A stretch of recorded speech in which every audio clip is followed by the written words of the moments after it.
Good afternoon and welcome to the Coinbase Institutional Markets Call. This week was a slightly different week to the previous weeks. David, Greg, is that it? Is the bull market over? Do we now just kind of go back to building? It was never about price anyway, right? What do you think? It's about price for me.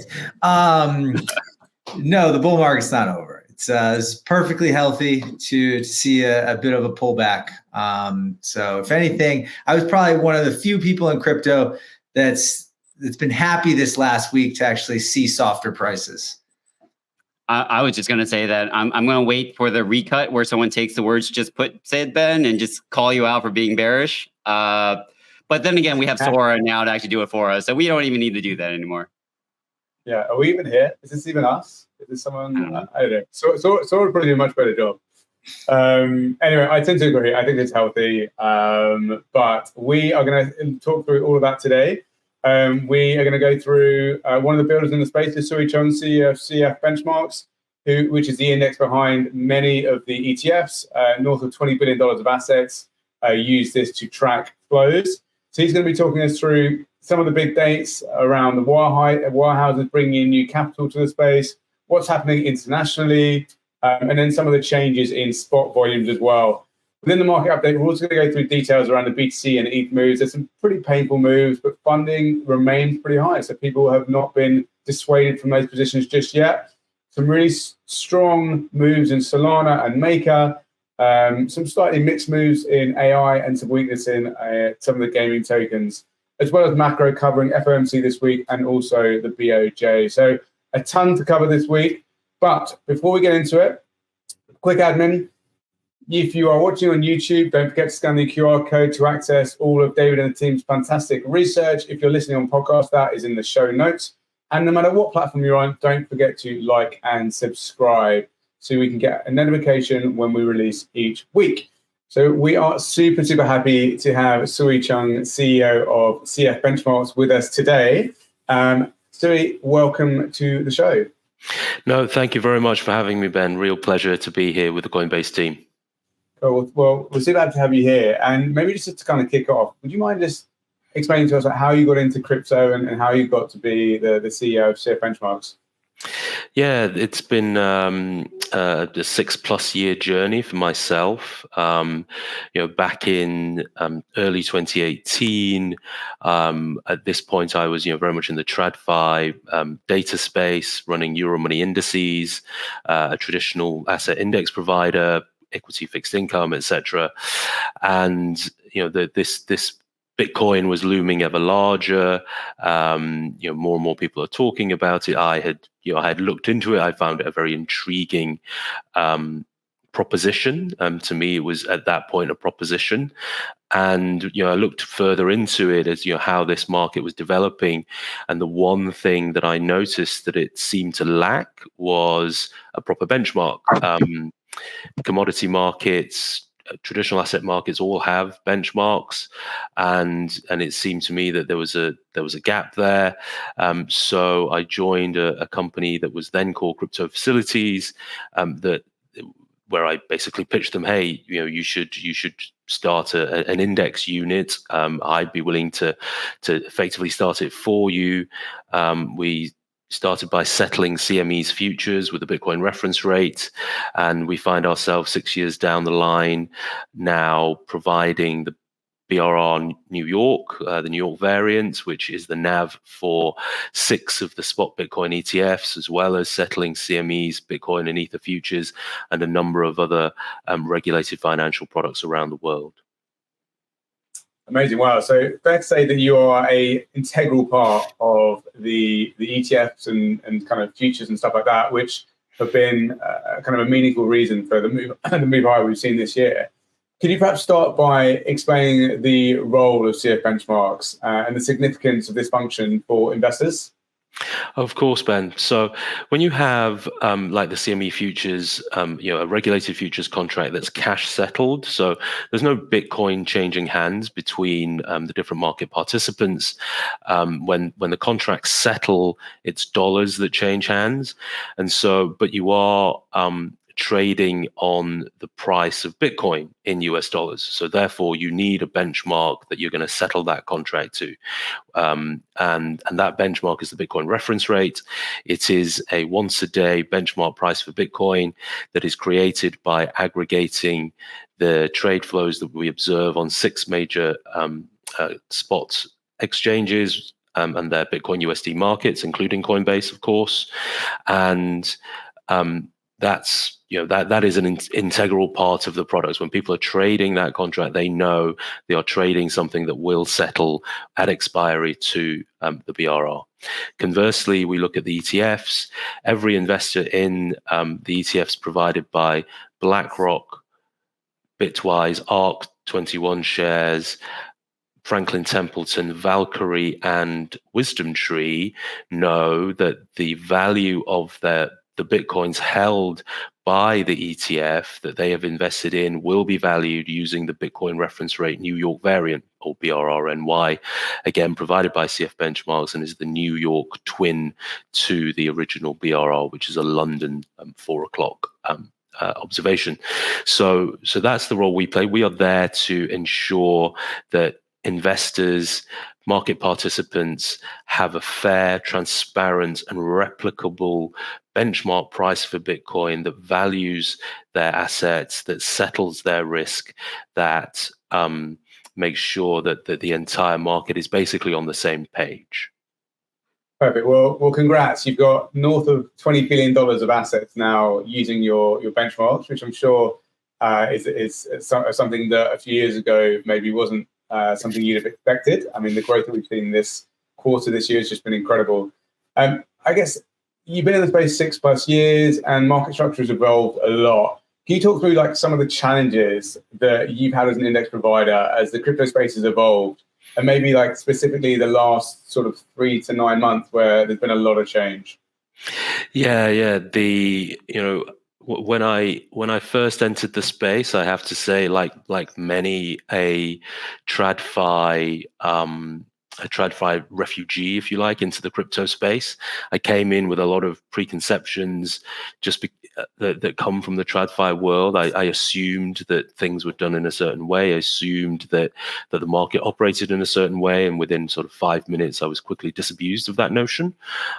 So we really had to. So the task, like many have encountered, the task is bigger than you first think.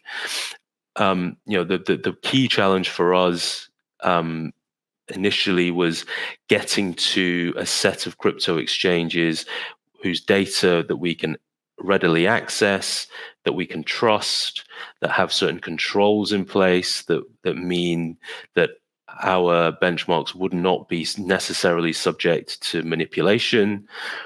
Very important for the licensees, the partners that we have that use the index. They need to be certain that their products and their markets are free of that manipulation, that there is, they have high sensitivity to AML KYC controls in place. They have very high sensitivity to any sort of unexpected frictions and regulatory overhangs that any of their value chain of their product is subject to.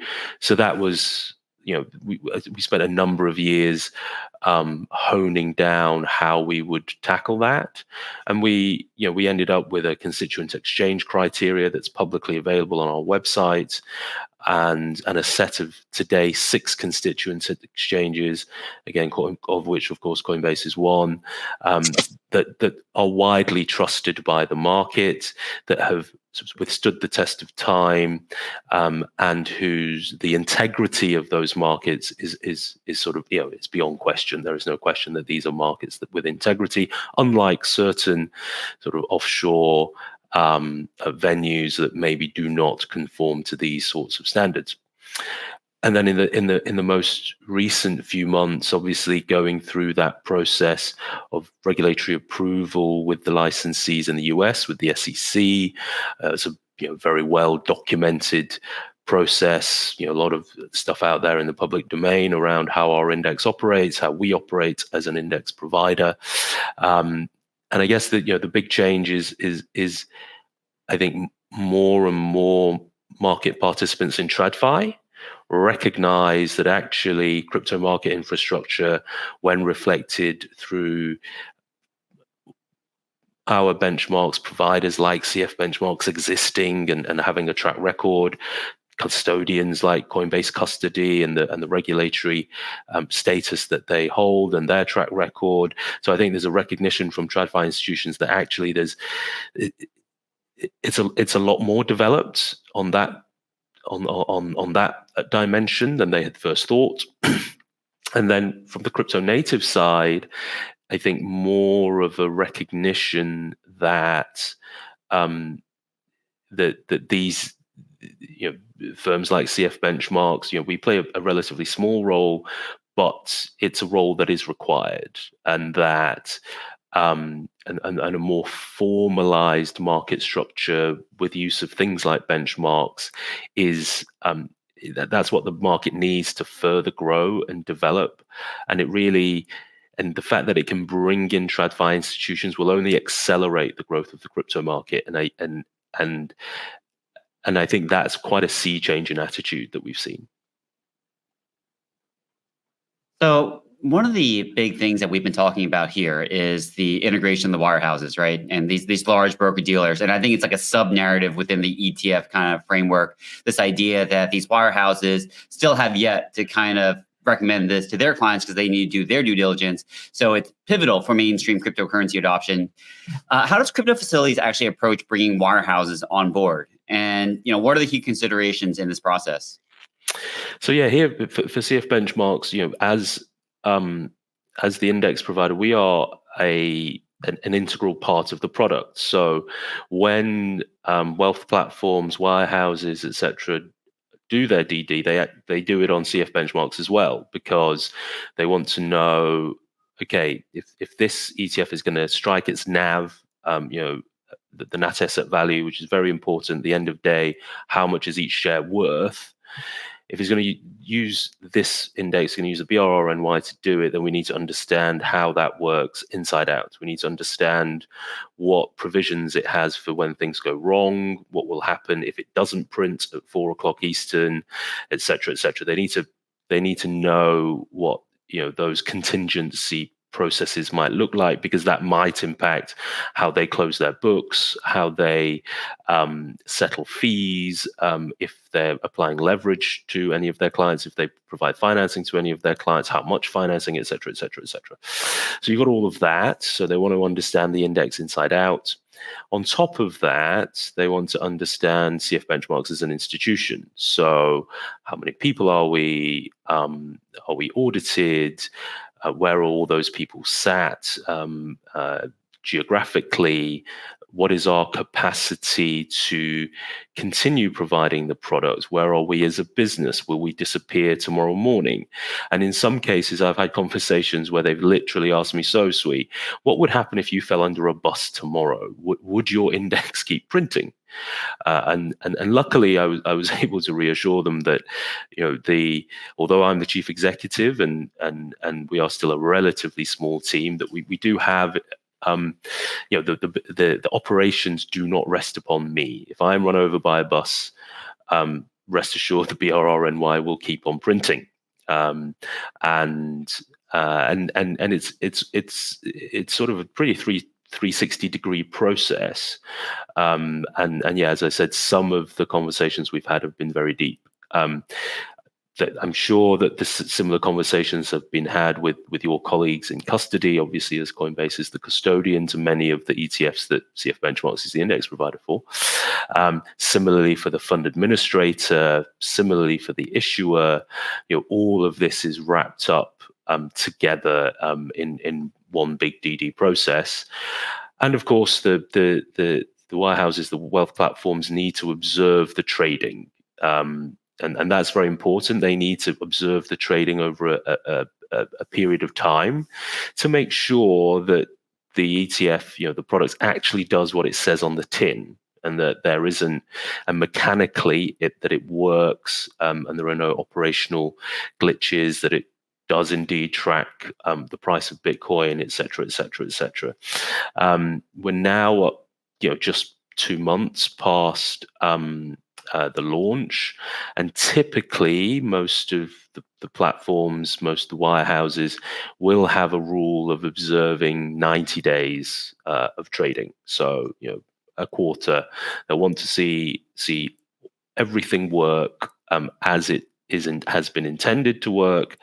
And of course, they want to see volume, they want to see liquidity, they want to know what the AUM is before they allow their advisors to allocate on behalf of clients, because they've got to be confident that if clients allocate in, that they can redeem without causing any liquidity bottlenecks, without causing any undue market stress. Because obviously these institutions, these wirehouses and wealth platforms, their clients control large chunks of assets. They need to be sure that if there is a lot of demand, that the clients can get in an orderly fashion, and if they need to get out, also in an orderly fashion. So I think that 90 days you mentioned, that would put us closer around April 9th, somewhere around there. Could you just actually talk a little bit about that significance as well? Is 90 days the minimum? Why 90 days? Could it be longer than that? And, wirehouses itself, we use it a lot, but it's kind of an old term. But could you just kind of remind our audience who the main wirehouses are that we're looking ahead to do this? Sure. I'll start with the last question. So most people understand wirehouses to be the brokerage and wealth management arms of the very largest financial conglomerates operating in the US. So that is your bulge bracket investment banks. Predominantly, they are now housed inside bulge bracket investment banks. They're the wealth platforms, brokerage houses, operations of those sort of bulge bracket investment banks. At the same time, we've got to recognize that over the years, as you mentioned, wirehouse is a very old term. Over the years, the wealth management landscape in the US has evolved quite a lot. You have some very significant wealth management platforms that are outside of financial conglomerates, that are outside of the JP Morgan, Morgan Stanley, Goldman Sachs of this world. I'm talking about the LPLs and the Raymond Jameses, etc. These firms often concentrated in areas where there's a high number of retirees, a large retiree community. Obviously, they manage the assets and the wealth of that cohort. And these are not to be underestimated at all, as often they have assets under management that are bigger than some of the wirehouses, that are bigger than some of the wealth management networks of the big bulge bracket banks, and they will all have slightly different DD requirements. They'll have slightly different thresholds of AUM and liquidity observed, trading volume observed for ETFs before they allow them onto their platforms. And the 90 days is sort of the typical observation period. Some have shorter ones, and we've seen firms like Carson Group and Satira have already onboarded a number of the ETFs, a subset of the spot ETFs, onto their platforms.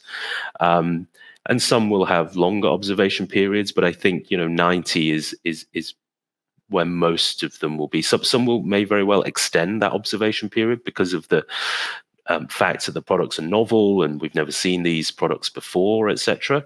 But I expect most of them to coalesce around that sort of 90-day threshold. And we're talking about the amount of capital these wirehouses and the RIAs that are part of the wirehouses actually have.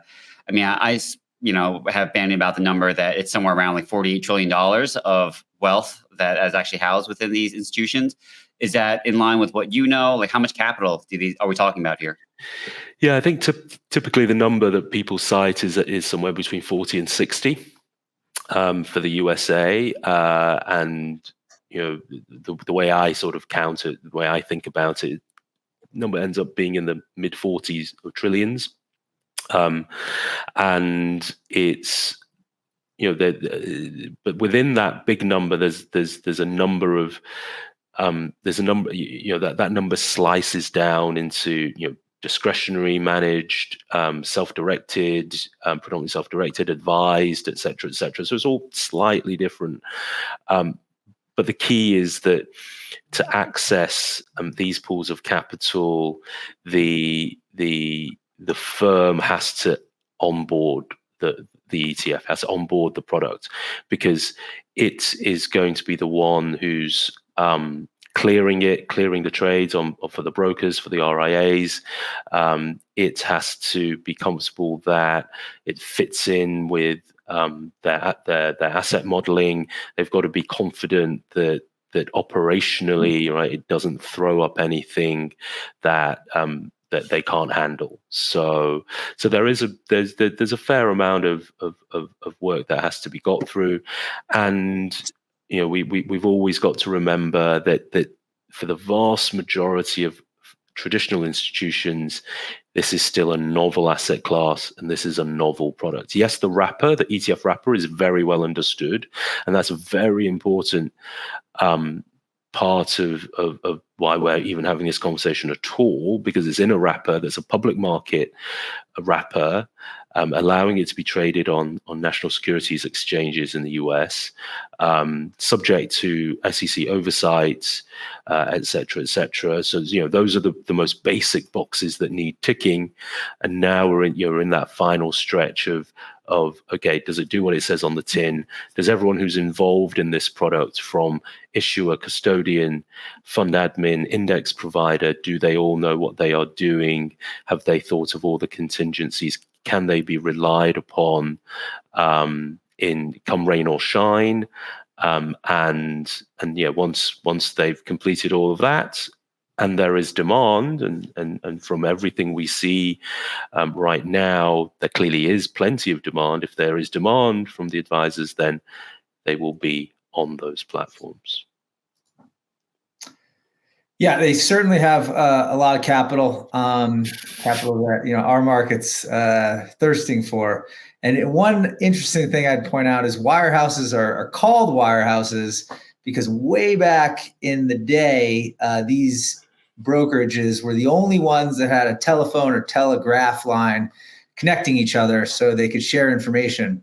And now here we are, waiting for them to adopt blockchain. So you can kind of get an idea of how far we've come. But Sui, we talk on this call every week about the ETFs. They've been the story for the last almost a year now. I think this whole saga started in June. But the conversation is always a very US centric conversation because these are US ETFs. But ETFs aren't, the sole domain of the United States. There's ETFs and ETNs outside of the United States. Give us a little color on what's going on with those. I know there were some that were already in existence. Are there any more planned? What does the asset and adoption look like for those? Yeah, that's a great question, Greg, and yeah, sometimes obviously the US is the world's largest investment market, it's the world's largest asset market. Quite right that a lot of attention is paid to the US, but it also does. We do need to zoom out a bit from the US and recognize that we've already had crypto ETFs in other parts of the Americas, notably Canada and Brazil. Europe. Well, let's just stick with Canada and Brazil, where it's very similar to the situation in the US. These are public market products available to investors of all stripes. You move over to Europe, and it's a little bit different. So here in Europe, we don't have the concept of a single asset ETF. So an ETF, by definition, has to contain a portfolio of assets that are not correlated with each other, or they exhibit no greater than a certain amount of correlation with each other, to be able to be an ETF and therefore made available to all types of investors. So it's a very important distinction. So here in Europe, we have ETPs and ETNs, so exchange traded products, exchange traded notes, and these are unfortunately only available to institutional investors, professional investors. So that is quite distinct from the US situation, where it is literally everyone with a brokerage account. That is not true here in Europe. And so although there are ETPs, they are restricted to institutions only. Now, if we move further east, I think a very exciting market that is about to open up is in Asia, and that's in Hong Kong.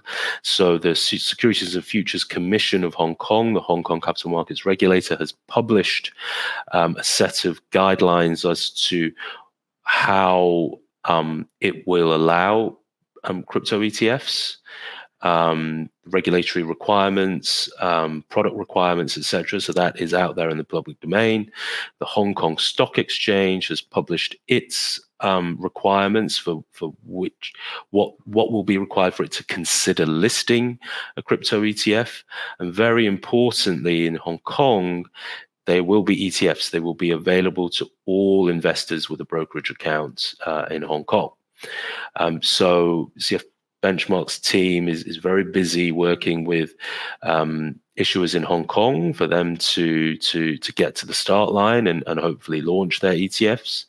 And we also have Australia. Australia is, as some of your audience will know, the world's fourth largest pool of long-term savings, thanks to what they call compulsory superannuation, which is a policy brought in Australia in the early 90s, whereby every person who has a job is effectively forced to save for a pension.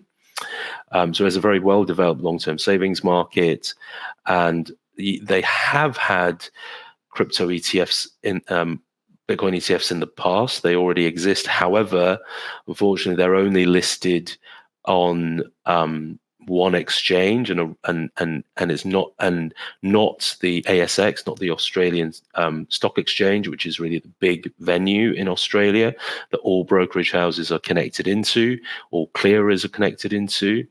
But we seem to be getting very close to having Bitcoin ETFs listed on the Australian Stock Exchange, and that, I think, that is also a very, very exciting pool of capital that could enter the space. So earlier on, you mentioned Hong Kong, an area where we'd expect to see some growth. Well, in the past, when people talk about Hong Kong, they talk about mainland China and obviously the huge capital pools that are potentially available to invest in digital assets. I'm curious, when we think about ETNs and ETFs in Hong Kong, is that something that Chinese investors are potentially going to get access to? I think the first thing is listing in Hong Kong does not mean you get access to the entire investor base in mainland China. So there are restrictions for mainland Chinese investors, or that more accurately, there are specific channels that have restrictions placed on them for mainland Chinese investors to access products listed in Hong Kong. However, you do also have a situation where increasing numbers of relatively wealthy Chinese are effectively dual domiciled in both Hong Kong and mainland China. They have homes, businesses, operations, bank accounts, brokerage accounts, etc., onshore in Hong Kong as Hong Kong residents, as well as being Chinese citizens. So they will have access, but no, the fact that they list in Hong Kong will not give all investors in mainland China access to the products, unfortunately. That's kind of a bummer.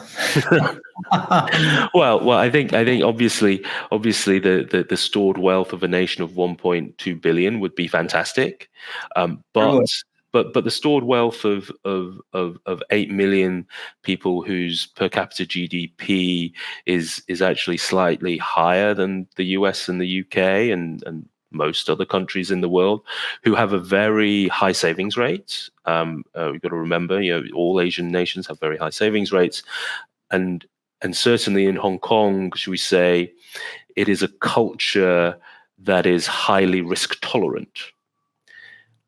So all those things put together, I'm a taker of that. No, for sure. And it does sound like, just hearing you kind of give an overview of the international landscape, it's growing, which is, what we're all looking for in this industry. Going back to the US though, I just have a question. Given the US ETFs have garnered the amount of assets they have recently, and I think can't be described as anything other than a success at this point.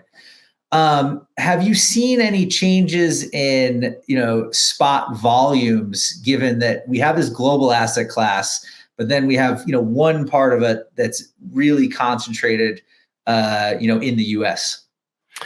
Yeah, that's a great observation, Greg. And yes, we have. Having done this for 8 years, the number of years I have, having basically spent the past 6.5 years just staring at volumes and calculating indices.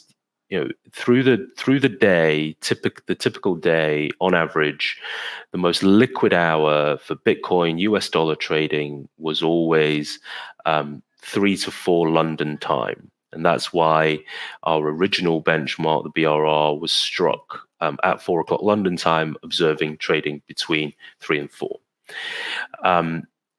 To foster the ETF market, we created a sister benchmark called the BRRNY, the BRR Bitcoin Reference Rate New York Variant, which observes trading between 3 and 4 New York time.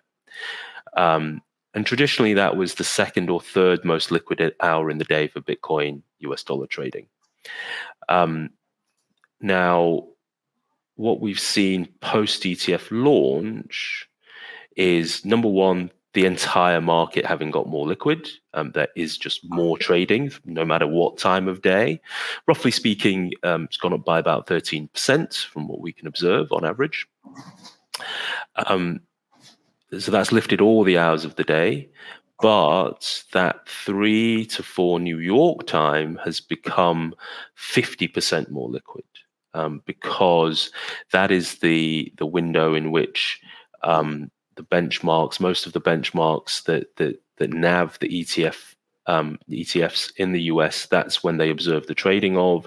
So that's when APs, authorized participants who are trying to replicate those NAV benchmarks to be able to buy and sell shares, create and redeem shares in the ETFs. That's when they're active, trying to build those hedging flows.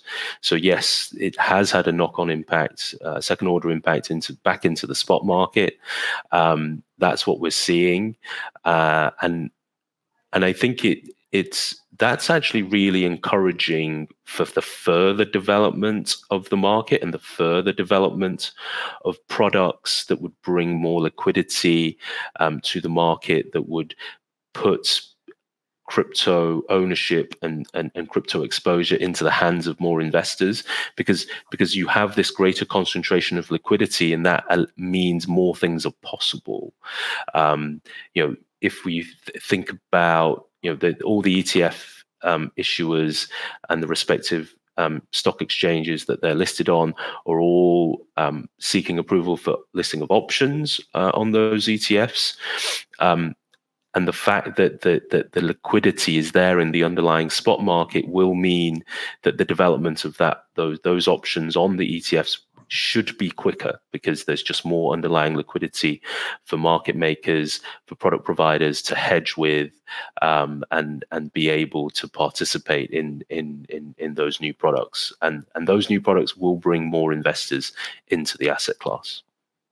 So I like that point about liquidity, and how now that 3 to 4 p.m. New York time window is probably the most liquid across all Bitcoin trading during the day.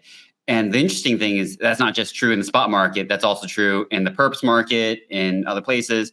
You would expect to see that in CME because CME is where if you're an authorized participant who only has access to that market, you'd be hedging using a regulated product, i.e. these futures. But like what's going on with perps, for example, where like that liquidity is primarily offshore, like it's exclusively traded outside of the US, and yet that liquidity is also kind of picked up. I don't know if you happen to have any insight around how the ETFs are impacting trading in other instruments as well. Yeah, good question, David. I think the ETFs are impacting the entire market just because when you have a single vehicle like the IBIT BlackRock Bitcoin ETF go out and buy $900 million of Bitcoin in a day, that's going to have knock-on effects to every single market because liquidity providers, the OTC desks, the liquidity providers who are tasked with buying the Bitcoin for the ETF are going to have to find that liquidity from somewhere. And some of that will be taking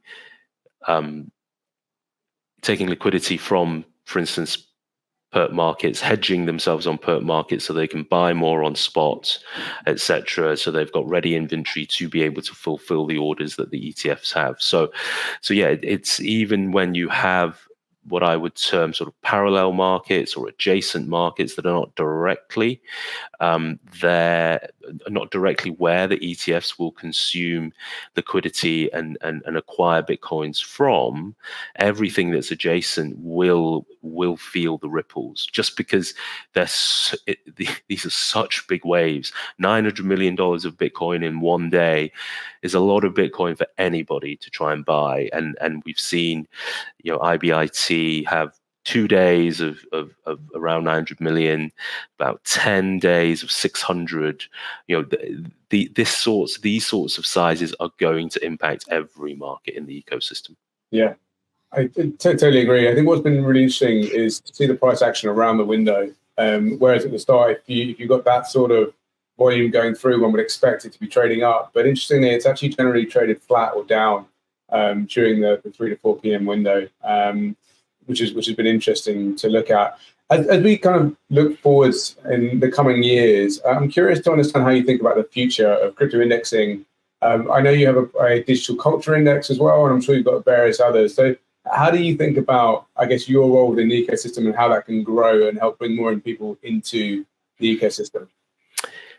Yeah, good question, Ben. I think we're obviously best known for the BRR. It's the other indices that cover assets like Ether and other major assets.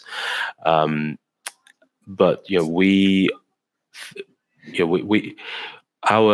our mission, much overused word, but if I can use that word, our mission is we very much view our role as the index provider for the asset class, and we think about crypto as an asset class. We think it to be distinct from equities, fixed income, and other assets. It has a unique market structure. Number one. Number two, the value representation is distinct from those other asset classes. So it is an asset class in itself, and every asset class needs an index, an information provider to shed light on exactly how that asset class is composed. So what is the investable universe? How that asset class breaks down into different value chains that any given individual asset, any given token is exposed to, which tokens are exposed to very similar value chains and so can be classified together. And therefore, if you can classify a certain number of tokens together, measuring the returns of those tokens as one cohort versus the returns of a different set of tokens that are in a different cohort. So a long-winded way of saying sectors, different layers within the blockchain economy, and that's very much how we think about it. We believe that there is, well, I don't think it's a belief, it's just a fact. There is a thing out there called the blockchain economy, and just like the real world economy, the economic actors within that blockchain economy have distinct value chains, have distinct propositions. Some of them are quite adjacent to each other. Some of them are about roughly the same.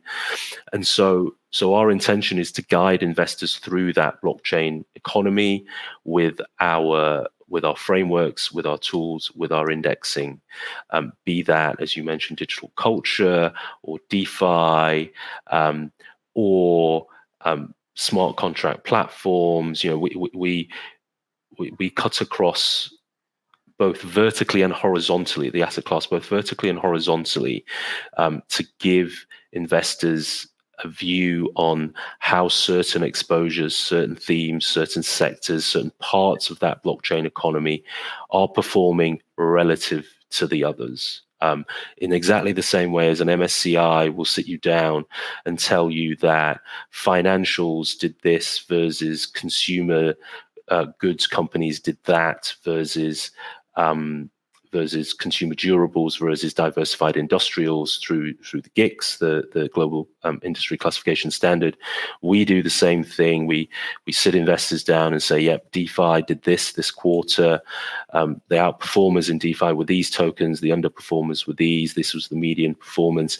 Correlation between them was this, versus correlation to Bitcoin being that, etc. All of those things that are the tools that are tools of portfolio management that traditional financial investors enjoy. We believe that crypto investors should not be shortchanged. They should have exactly the same tools at their disposal and be able to navigate the blockchain economy and seek opportunities in investing in the blockchain economy in exactly the same way as TradFi investors do in the equity markets. Sui, thank you so much for that. That was super insightful, and congratulations on your journey so far. I'm sure, well, it's always ups and downs. It's never a dull moment in crypto, but congrats for kind of building such an important business of the space and being a meaningful part of the reason why we've had such a good start to the year. So thank you very much for joining us. Thank you so much, Ben. All the best. Cool. Well, stick around. We'd love to have you for any other parts of the conversation later on. We're going to have to go to a quick market update, and it's been a tough week. So if we look on just at Bitcoin specifically, we're down almost 13% on the week. Even just yesterday, we saw about $154 million of outflows from the ETFs across all the different ETFs. And I think we've had a really positive move up, but it's interesting to see what happens as some of these flows maybe start to go the other way. Reassuring to hear from Sui that we've got the wirehouses and maybe between $40 and $60 trillion of assets, or TAM, that may start to look at digital assets. But David, Greg, I want to bring you guys in here. It's been a tough week. We've had a sharp move down. There are more people talking about what happens if we do start to see outflows. Do we see a reversal of that move? Greg, maybe let's start with you. Like, how are you thinking about that, and kind of how you, when you're having those client conversations, how are clients positioning for a potential move lower?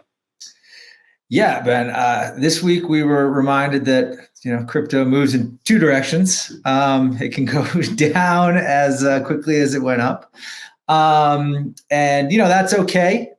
We talked, I think, last week and even the week before about how stretched positioning was starting to look, how high funding rates were, and it makes sense to see some air come out of the tire here. Now, the other thing that you brought up is we talk about these ETF flows quite a bit, and we're very happy that they're positive.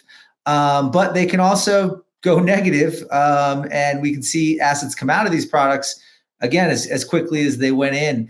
So I think it's just we need to be careful about getting too excited on the way up, or too bearish on the way down. I mean, we had such a run. Just looking at the charts here, the 50-day moving average in Bitcoin is still, you're like $56,000. So, we could still fall quite a bit from here and still be in an uptrend. So, what does that mean when we talk to clients? It means like they're very careful with their positioning, very careful with the amount of leverage they apply. And generally, unless they're high frequency traders, they're better off taking a medium to longer term view here. Yeah, and if we go further down this table here, we've got ETH has had an even more terrible move. We know it's slightly higher beta to Bitcoin, so it's not going to be super surprising. But David, curious for your thoughts here. Obviously, you were in Denver. There was a ton of excitement there. We had the Denkyun upgrade that went through successfully. Why are we down almost 19% on the week, do you think? I think a lot of it has to do with the revisions we've seen on the potential for a spot ETF approval. So we've seen that revised. We talked about this last week, but we've seen the odds of that revised down from 60% like down to like 30, 35%. You can see that on like Polymarket. You've also seen kind of like comments coming from like Bloomberg Intelligence on this. I personally don't think that the odds have shifted notably, but I understand why people have that view, and a lot of that has to do with the fact that you haven't seen the SEC, come in with commentary about whether people need to revise or change those applications. Personally, I think that we've already seen this process go through the spot Bitcoin ETFs, so the same comments aren't going to be made for the ETF, in part because those comments have already been folded into the spot ETH ETF. So I think the timelines are going to be somewhat different as far as commentary coming from the SEC. So I actually don't think we should make too much of it, but I know that a lot of people are. We just saw recently that Fidelity amended their filing to actually include staking inside of their application. It's kind of odd. We're not sure why they did that. They're not the only ones. R21 Shares, whose deadline is May 24th, also did that in early February. But it's now kind of a question of like, are we playing three-dimensional chess? Do they know something that we don't? Yeah, interesting. If we look at other sectors as well, it's been a tough week for the majors, clearly, and mainly focused around kind of ETF news. If we look at AI tokens, so Render, Fetch, they've had an incredible run. They're relatively flat-ish on the week. Greg, I guess from a flows perspective there, are we seeing much there? Are there kind of buyers on this weakness? Or are people kind of being something more passive and kind of using DCA for these types of trades? Yeah, so I mean, the AI sector, along with other high beta sectors in crypto, really our flows haven't changed much in that they're relatively balanced. What we've noticed is folks trading around narratives. So maybe selling AI to buy DeFi or vice versa. And until we get significant new crypto-focused capital into the space, I suspect we're going to continue to see that pattern play out. And then what? Some nice green here. I mean, it's kind of amazing. You look at Bitcoin down almost 13, Salana up 20. David, maybe let's start with you. Like, what do we think is maybe some of the reasoning around Salana being up? And we'll go to Maker in a second, which has also had a great week. But Salana, just to start with.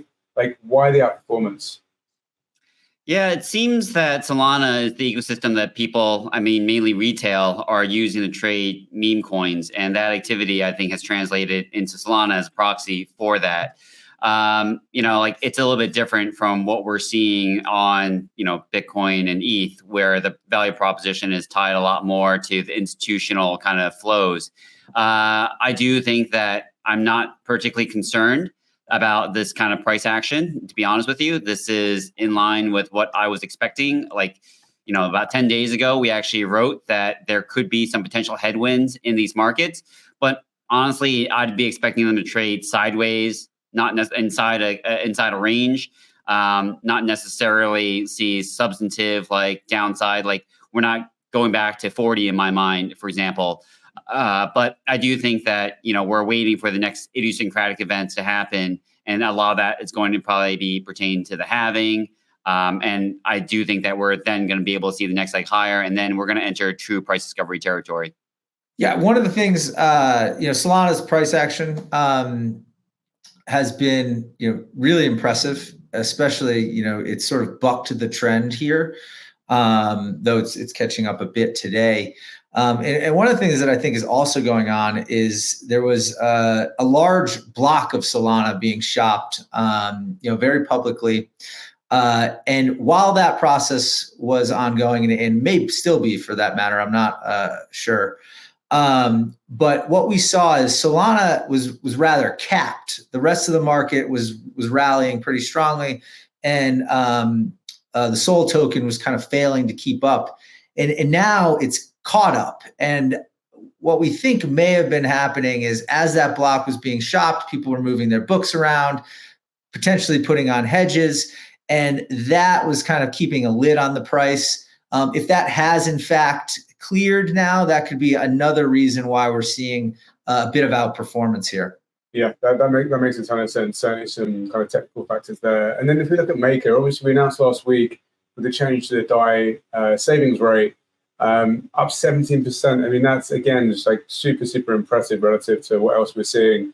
David, do you think it's just down to the savings rate, or is there kind of just a general demand for dollars in the space, and this is a kind of a good example of that? Yeah, that's a good question on Maker. I think that part of it was the fact that the proposal that we saw last week was done so expeditiously, but I think this latest move has a lot to do with the fact that more details around Endgame have come out. So now we know that the next phase of this, or rather the first phase for Endgame, is going to be happening in the summer of 2024. That's according to the founder, Rune Christensen. But also we know that as part of this Endgame, there's going to be 2 potential new tokens. So right now they just kind of have them under these tentative titles of new stable or a new gov token. But the rollout of that, I think, is also something that people are looking forward to. Okay, interesting. So we've got a couple new tokens to keep an eye on for the Endgame. I did quite love that as a name. It's like a title of a film or something like that. There might be films. I'm not sure. Maybe the X-Men. Anyway, it's great. Yeah, that's fun. It's like a 3-hour epic, right? It's like it's amazing. Yeah, I think I fell asleep. But anyway, so DAI saving rates moved up. Greg, funding, super important to the space. I know it's something you look at daily. I'm curious, how is funding right now? Are retail still paying to be long? Has it reset? Or are we starting to see a bit of a reversal? Yeah, it's a good question. We do look at it every day. It's kind of usually the second thing I look at after the price. And what we've seen recently on the sell-off is, what we would expect, and that's funding rates have come in quite a bit. If you've listened to this call in weeks past, we kind of droned on about how high perp funding rates were. They got as high as 70% for the majors, that high, and sometimes higher for some of the altcoins. And the reason those can be a problem is because it's then becomes very expensive to hold on to long positions. And the risk was that if the market started to move down, those positions would either be liquidated or closed. And that's what we're starting to see. Funding rates for the majors have come in quite a bit. Bitcoin is around, call it 20%. Ethereum's a little lower, 15%. Some of the altcoins, depending on which one you're looking at, are still somewhat elevated, but still much lower than they were in weeks past. So I think overall this move is healthy. It doesn't look like it's overshot to the downside yet, based on where rates are, but it does look like we're starting to get to more of a clearing level here. Interesting. One to keep an eye on. Now, last sector rather, look at is gaming. David's had a terrible week. Some of the major tokens down sort of north of 22%. It has had a big move up in the last sort of 3 months or so. I'm curious, is this just continuation of kind of weakness across higher beta sectors, or something specific to gaming? That's a good question, Ben. I think that this tends to be more of a high beta move, and we've seen a large run up in gaming tokens already, or gaming related sector tokens. So to see it retrace a bit isn't entirely a surprise, but I think that there are a lot of AAA games that are still kind of waiting on the sidelines, or just games that are Web3 related in general. Like Salana has parallels like Colony plans that they're going to be integrating AI agents. So I think a lot of people are kind of looking at that. There's Project Awakening, there's Pixels. So I think that this sector is still yet to kind of really see it's a value proposition kind of play out. Interesting. And David, what we've got you, so important week this week from a macro perspective, FOMC. We've also had the end of negative rates globally post the Bank of Japan announcement. Like, how are you thinking about, let's maybe start in the US this week specifically? Yeah, good call out on the Bank of Japan. But yeah, so anyway, if anyone doesn't know, that's the end of negative interest rates there. But yeah, I think that the big story is still going to be what's going to happen in the US this week. And, it's not going to be a surprise as far as the rate decision itself. They're not going to cut rates in March, this meeting. But I think everyone's watching for the dot plot to see what the Fed is going to do. Are they going to change this? Right now, the dot plot is showing that there's going to be 3 cuts in 2024. I think in part that they're not going to change this. They're going to keep it, but the market, I think, is less sure on this point. And there's been a tendency to kind of waver here as far as pricing in more easing than the Fed projects. But so far, I think if anything, we've seen in the Fed funds futures that we've been taking it off. So right now, about 3 cuts are priced into the Fed funds futures. Will that be updated? I don't think so. I don't think that the picture as far as the economy has changed so significantly as far as the growth versus inflation dynamic that it would lead the Fed to kind of move this. But now people are saying there could be some introduction of political bias involved in this. So they're playing some kind of mind games in terms of the Fed's independence. Is that going to be a factor? I personally don't think so. I still do think that seeing these cuts loaded into May, if not June, I think are perfectly reasonable. But you're seeing right now that the futures are only pricing in like very, very low chance that May is going to happen. So previously that was quite high, as you can probably see on screen if you're watching this on YouTube. But also, the other big topic to address is what is going to be the start in terms of the timing for quantitative tightening, the taper of that. So I think that's also going to be a very big topic to kind of watch out for, to hear the Fed say anything about that. Got it. Thanks, David. So yeah, definitely one to keep an eye on, and that is tomorrow, correct? Yeah. So the meeting's going on today, and the decision is going to come out tomorrow. Very good. Amazing. All right. Well, as always, a lot to keep an eye on. I think the biggest thing right now is just going to keep an eye on ETF flows. Are we still going to see inflows or outflows, and what does that do to the market? But as Sui said earlier on, we've still got first couple of weeks of April where the wirehouses and RIAs should be able to onboard more people to the ETF. So we've got a few kind of catalysts here, kind of taking us both ways. We've obviously got the Bitcoin halving we covered last week. And then the ETH ETF still in the background. So as always, a ton going on. We will continue to keep you up to date. Thank you to Sui for joining, for David and Greg and our fantastic production team. Have a good week, everyone. Happy almost spring if you're in the Northern Hemisphere, and we will see you next week. Take care.